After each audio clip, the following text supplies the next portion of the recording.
Court procedures for juvenile crimes in Malaysia. Hello and Assalamualaikum. Today my group and I will talk about court procedures for juvenile crime in Malaysia. Many courts have been set up to deal with different types of crime, and one of them is the court for children, better known as the juvenile court. It is only the juvenile court that can decide if a child has committed a crime. In addition, child offenders should be tried separately from adult offenders because child maturity is a big factor in determining whether someone is a child or an adult. First, the court for children should be set up to handle cases involving children.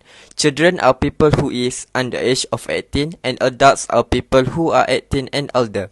Section 11 of the Children Act 2001 says that the court for children is the court that was set up by the Act.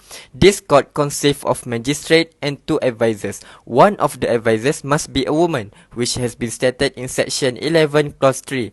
An advisor must inform to the court of the sentence. For trial sittings, the court for children must be sit in private. In addition, this court should have different entrance and exit so those child offenders are brought in and out of the court without interruption. Some difference between juvenile court proceeding and ordinary proceeding. The court must ensure that the child is present with a parent or guardian throughout the proceeding unless there is a strong reason for the court to allow the child to present without a guardian. Parents or guardian can be fined not more than 5,000 or imprisoned for not more than 2 years or both if they fail to appear in court without good reason during the proceeding. Interpreters will also be used in juvenile court. They will explain the link often to the offender in a language that is easier to understand and ask if he understands or not the matter in an offense. This is not like normal court proceeding. Tough.